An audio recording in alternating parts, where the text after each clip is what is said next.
Innocent sir പറഞ്ഞിട്ടുണ്ട്.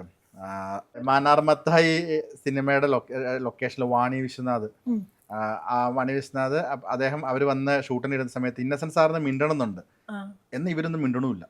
ഓ ഇത്ര ജാട പുറത്തുനിന്ന് വന്ന കർണാടകയാണല്ലോ വന്നടിക്കുന്നതിന് കുറേ ദിവസങ്ങളിൽ ഇന്നസെന്റ് സാറ് മിണ്ടിയില്ല.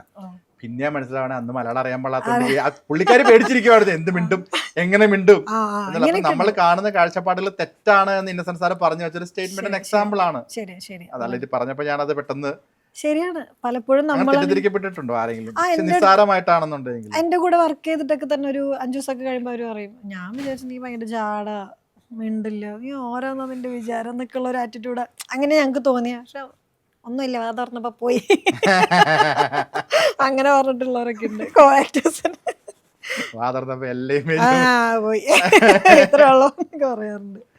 കോ ആക്ടേഴ്സ് എന്ന് പറഞ്ഞപ്പം എപ്പോഴെങ്കിലും ഒരു ഹെൽത്തി കോമ്പറ്റീഷൻ ഫീൽ ചെയ്തിട്ടുണ്ടോ? ഇപ്പം ഞാൻ പറയട്ടെ, ഇപ്പം ഫോർ എക്സാമ്പിൾ പറഞ്ഞാൽ നമ്മൾ എല്ലാ കാലഘട്ടത്തിലും നമ്മൾ രണ്ട് പേരെ എടുത്തു കഴിഞ്ഞാൽ ഇപ്പം മോഹൻലാൽ മമ്മൂട്ടി അങ്ങനെ അതേ ഉദ്ദേശം, ഇപ്പം ശോഭന ഉർവശി, അങ്ങനെ 2 പേരെ നമ്മൾ ആൾക്കാർ താരതമ്യം ചെയ്യുന്ന ഒരു 2 പേര് എല്ലാ കാലത്തും എല്ലാ ഇൻഡസ്ട്രിയിലും ഉണ്ടാവും. ഇപ്പം അതിഥി സ്വയം, ഇപ്പം ആരെ പറഞ്ഞില്ല, അതിഥിക്ക് സ്വയം ഞാനും ഇവരും ഒരേ രീതിയിലാണ് പോകുന്നത്, അല്ലെങ്കിൽ എനിക്ക് കിട്ടേണ്ടിരുന്ന സിനിമകളാണ് അവർ ചെയ്യുന്നത്, അല്ലെങ്കിൽ ഞാൻ ചെയ്യുന്ന സിനിമകളാണ് ഒരു പക്ഷേ അവർക്ക് കിട്ടേണ്ടിരുന്നത്. അങ്ങനത്തെ ഒരു ഹെൽത്തി കോമ്പറ്റീഷൻ എന്തെങ്കിലും ആരുമായിട്ടോ അല്ലെങ്കിൽ ടോട്ടാലിറ്റിയിൽ ഉള്ളതായിട്ട് ഫീൽ ചെയ്തിട്ടുണ്ടോ? ഇല്ല, അങ്ങനെ ചിന്തിച്ചിട്ടില്ല ഞാൻ. കാരണം എന്താ പറയുക, ഇപ്പം ഒരു സിനിമ ചെയ്യാൻ തന്നെ പല ആളുകളും ഉണ്ട്, ഒരുപാട് പേരുണ്ട്, ഇപ്പോൾ ഒത്തിരി ഓപ്ഷൻസ് ഉണ്ടല്ലോ. അപ്പം നമ്മൾ അതിലങ്ങനെ എനിക്കൊരു അങ്ങനെ ഒരേപോലെ നിൽക്കുന്നു എന്ന് ഞാൻ ചിന്തിച്ചിട്ടില്ല. കാരണം എനിക്കുള്ളത് എനിക്ക് പടം വന്നാൽ മതി എന്നുള്ളൂ. വേറൊരാൾ ചെയ്യുന്നുണ്ട് ഞാൻ ചിന്തിക്കാറില്ല. നമ്മൾ ഷാറുഖ് ഖാൻ ഒരു ഇൻ്റർവ്യൂവിൽ പറഞ്ഞിട്ടുണ്ട്, ഞാൻ നിങ്ങളെ കുറിച്ച് നല്ല ചിന്തിക്കാനുമില്ല മോശം ചിന്തിക്കാനുമില്ല, സെൽഫ്ലെസ്ലി സെൽഫിഷ്. ആ ആറ്റിറ്റ്യൂഡാണ് എനിക്ക് കരിയറിലും. ഞാൻ ഒരാളെ കുറിച്ച് ഒന്നും ചിന്തിക്കാനുമില്ല. ഞാനത് ഇടയ്ക്ക് വിചാരിക്കാറുണ്ട്, എൻ്റെ കാര്യങ്ങളൊക്കെ അന്വേഷിക്കുമ്പോൾ ഇവരെന്തിനതൊക്കെ അന്വേഷിക്കുന്നത്, അങ്ങ് നിങ്ങളുടെ സിനിമ ചെയ്യും, ഞാൻ എൻ്റെ സിനിമ ചെയ്യട്ടെ. സോ അത് ഞാൻ ചിന്തിക്കാറില്ല ആരുടെയും കാര്യമായിട്ട്. ബോധേഡല്ല. അവരവരുടെ സിനിമയൊന്നും അവർക്ക് അവരുടെ കണക്ഷൻ അല്ലെങ്കിൽ കോൺടാക്റ്റിൽ അല്ലെങ്കിൽ അവർ മുൻപ് ചെയ്ത സിനിമയെ ബേസ് ചെയ്ത് അവർക്ക് വർക്കുകൾ വരുന്നു, അവർ ചെയ്തുകൊണ്ട് പോകുന്നു. എല്ലാവർക്കും ഓരോ, അങ്ങനെയാണെങ്കിൽ സിനിമ ഇത്ര നടന്മാരും നടികളും ഉണ്ടാവില്ലല്ലോ. ഒരു നടൻ ഒരു നടിയിൽ ഒതുങ്ങിയാൻ ഇപ്പോഴും ഈ കോമ്പറ്റീഷൻ ഉണ്ടെങ്കിൽ അവർ തന്നെ മതി എന്ന് പറഞ്ഞ് പോയാൽ ഇപ്പോഴും ഓപ്ഷൻസ് ഉണ്ട് സിനിമകൾ ചെയ്യാൻ. ഞാനിപ്പോഴും സിനിമ കിട്ടുന്നുണ്ട്, സിനിമ ചെയ്തുകൊണ്ടിരിക്കുന്നു. ഇത്രയും കോമ്പറ്റീഷൻ വേൾഡ് എന്ന് പറഞ്ഞു കഴിഞ്ഞാൽ അപ്പം അതുകൊണ്ട് ഞാൻ അങ്ങനെ തന്നെയാണ് വിശ്വസിക്കുന്നത്. ഓക്കെ, എനിക്ക് ഈ സിനിമകൾ വന്നാൽ മതി എന്ന് പറയുമ്പം 2014 ആംഗ്രി ബേബീസ് തുടങ്ങി ഇപ്പോൾ എത്തി നിൽക്കുന്ന സിനിമ വരെ ഏറെക്കുറെ 22-30 ഉള്ളിൽ സിനിമകളാണ് ചെയ്തിട്ടുള്ളത്. എനിക്ക് തോന്നുന്നു 2 മ്യൂസിക്കൽ വീഡിയോയും 3-4 ടെലിവിഷനാണോ സീരീസ് ആണോ ഷോർട്ട് ഫിലിംസ്, 2-3 ഷോർട്ട് ഫിലിംസും 22-23 സിനിമകളുമാണ് വിക്കിപീഡിയ പറയുന്ന കണക്ക് ശരിയാണെങ്കിൽ. അത് ഇയർലി ഒരു 2 സിനിമ എന്ന് വെച്ച് കൂട്ടിക്കോ. സിനിമ ഇല്ലാതിരുന്ന വർഷങ്ങളുണ്ടോ? കോവിഡ് ആർക്കും സിനിമ ആ സമയത്ത്. പക്ഷെ ഞാൻ ഷോർട്ട് ഫിലിം ചെയ്തു,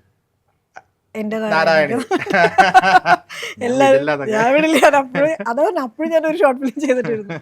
സോ ഫില്ല് ചെയ്യാറുണ്ട് ഓരോ വർഷം എന്തെങ്കിലുമൊക്കെ. അങ്ങനെ ഈ സെലക്ഷൻ പ്രൊസീജിയർ ഒക്കെ എങ്ങനെയാണ്? കാരണം വർഷത്തിൽ 2 സിനിമയാണ്, അതിഥിക്ക് വരുന്നതെല്ലാം സെലക്ട് ചെയ്യാനാണെന്നുണ്ടെങ്കിൽ ഇഷ്ടംപോലെ സിനിമകൾ ചെയ്യാം, ബാങ്ക് ബാലൻസ് വളരെയധികം കൂട്ടാം. ഈ ഇത്രയും സിനിമകളുടെ നമ്പർ ഓഫ് സിനിമകൾ എങ്ങനെയാണ് കുറവ് വരുന്നത്? എങ്ങനെയാണ്? അത്രയും നോക്കിയിട്ടാണ് ചൂസ് ചെയ്യുന്നത്? അല്ല, അത്രയും നോക്കിയിട്ടല്ല, അങ്ങനെ ഒത്തിരി വരുന്നതും ഇല്ല. ഓണസ്റ്റ് ആയിട്ട് പറയുകയാണെങ്കിൽ ഒത്തിരി സ്ക്രിപ്റ്റുകൾ ഞാൻ ഡെയിലി ഒരുപാട് കേൾക്കുന്നു, അങ്ങനെയൊന്നുമില്ല. വരുന്നതിൽ നിന്ന് എനിക്ക് പറ്റുന്നത്, ഐ മീൻ നമ്മളെല്ലാം നോക്കുമല്ലോ. എനിക്ക് ആ ഫുൾ ടീം, ചിലപ്പോൾ ഒരാൾ കഥ പറയാൻ വരുമ്പോൾ തന്നെ ഓക്കെ നമുക്ക് ഈ ടീമായിട്ട് നല്ലതായിരിക്കും, അല്ലെങ്കിൽ ഒരു കോൾ വരുമ്പോൾ നമുക്കറിയാം, അല്ലെങ്കിൽ അവരുടെ അപ്രോച്ച് നമുക്ക് മനസ്സിലാവും ഫസ്റ്റ് സിറ്റിങ്ങിലൊക്കെ തന്നെ. അപ്പം അത് നല്ല അപ്രോച്ചൊക്കെ കാണുമ്പോൾ തന്നെ ഞാൻ ഓക്കെ പറയാറുണ്ട്, അല്ലെങ്കിൽ ആ കഥ നമുക്ക് ചെയ്യാം. ചിലപ്പോൾ എനിക്ക് വലിയ ഇമ്പോർട്ടൻസ് ഒന്നും ഇല്ലാത്ത സിനിമകൾ ഞാൻ ഇപ്പോഴും ചെയ്യുന്നുണ്ട്. എനിക്ക് സിനിമയുടെ ഭാഗമാകാൻ, ആ ടീമിൻ്റെ കൂടെ വർക്ക് ചെയ്യാൻ, അങ്ങനെയൊക്കെ എനിക്ക് ഇഷ്ടമുള്ള ഒരാളാണ് ഞാൻ. പക്ഷെ അത് കരിയറിനെ ഒരു ഇതുവരെ നെഗറ്റീവായിട്ട് ബാധിക്കില്ല? കാരണം ഒരു സൈഡ് റോൾ പോലെ ക്യാരക്ടർ ഒന്ന് ചെയ്യുന്നു പോകുന്നു, അവരങ്ങനെ ചെയ്യും. ഇല്ല, പക്ഷെ ഞാൻ അതിനനുസരിച്ച് ചിലത് എടുക്കാറില്ല, അപ്പം അതിനനുസരിച്ച് വീണ്ടും മാറും. ഇങ്ങനെ ഷിഫ്റ്റ് ചെയ്ത് എനിക്ക് ചെയ്യാൻ പറ്റുന്നുണ്ട്. ഞാനിപ്പോഴും ഹീറോയിനായിട്ട് ചെയ്യുന്നുണ്ട്.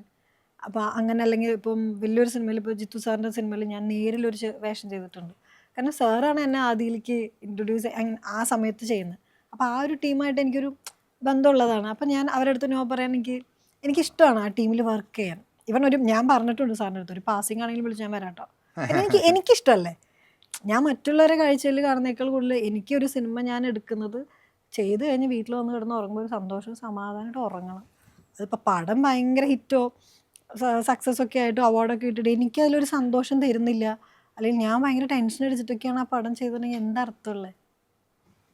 പോയിന്റാണ്.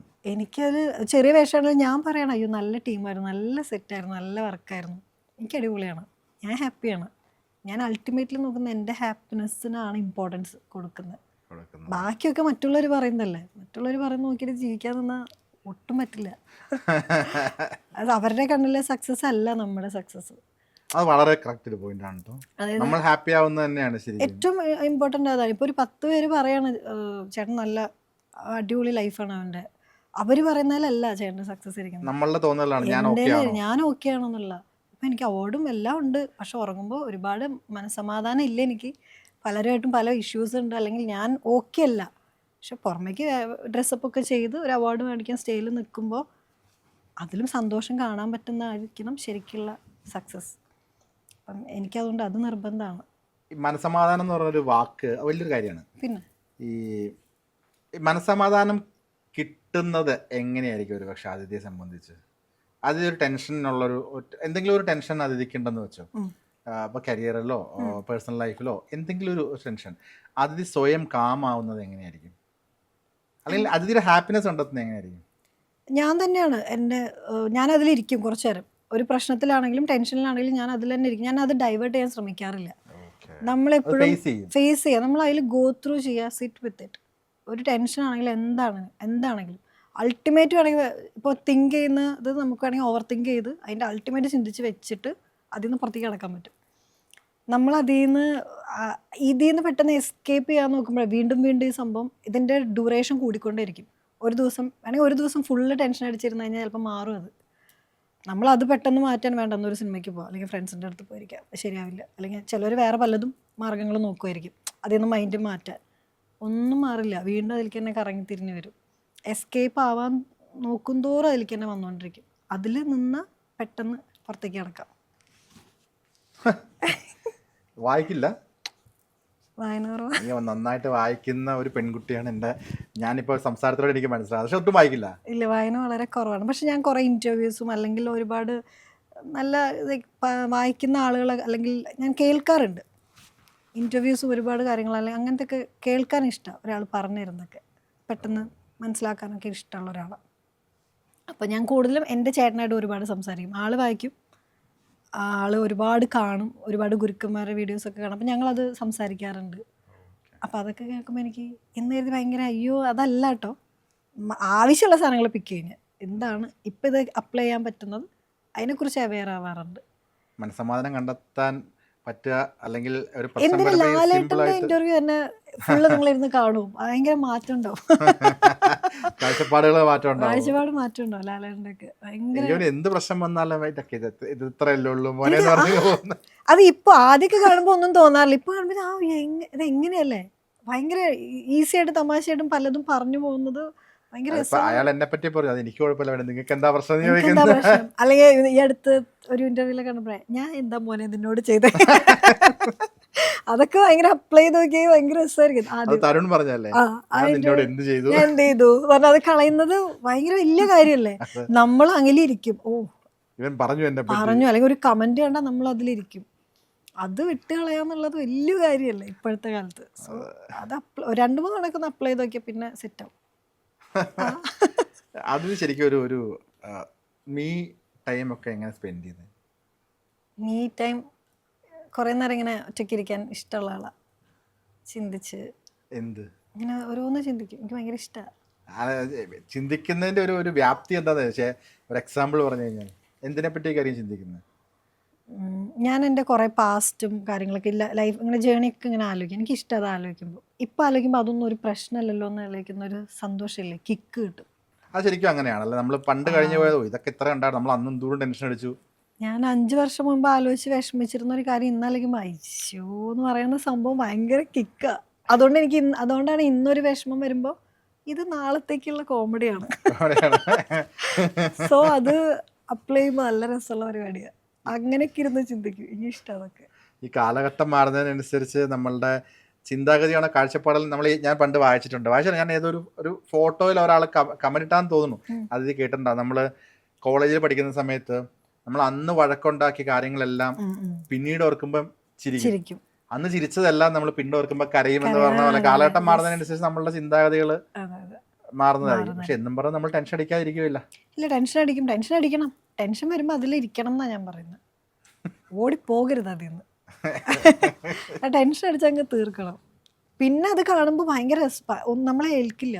നമ്മൾ പറയില്ല ഒരു കാര്യം ചിന്തിക്കരുതെന്ന് പറയുമ്പോൾ അത് പറഞ്ഞാൽ എനിക്കറിയില്ല. ഇപ്പോൾ സദ്ഗുരു ഒക്കെ പറഞ്ഞൊരു സംഭവമുണ്ട്. അപ്പോൾ ഒരു മങ്കി എന്നുള്ളൊരു വേർഡ് നിങ്ങളൊരു കുരങ്ങനെ കുറിച്ച് ചിന്തിക്കരുതെന്ന് പറഞ്ഞാൽ നമ്മൾ ഫസ്റ്റ് കുരങ്ങനെ കുറിച്ച്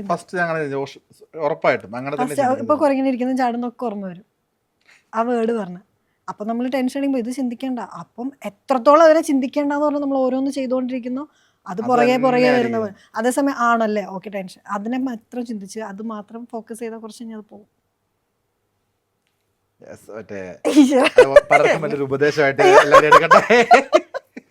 ഞാൻ അങ്ങനെ ചെയ്യാം, ഭയങ്കര ഈസിയാ, വർക്കാവുന്ന പരിപാടിയാ സത്യമായിട്ട്. പ്രശ്നം വരുമ്പോൾ എല്ലാവരും അങ്ങനെ അപ്ലൈ ചെയ്യട്ടെ. തീർച്ചയായിട്ടും എന്നെ ഇതെല്ലാരും സദ്ഗുരു അതിഥി. അയ്യോ അല്ല, പക്ഷെ കറക്റ്റ് പോയിന്റ്സ് നിങ്ങളെ ഹെൽപ്പ് ചെയ്യുകയാണെങ്കിൽ കേട്ടോ, അല്ലെങ്കിൽ മൈൻഡ് ചെയ്യേണ്ടത് വിട്ടേക്ക്, സ്ക്രോൾ ചെയ്തിട്ടേക്ക്.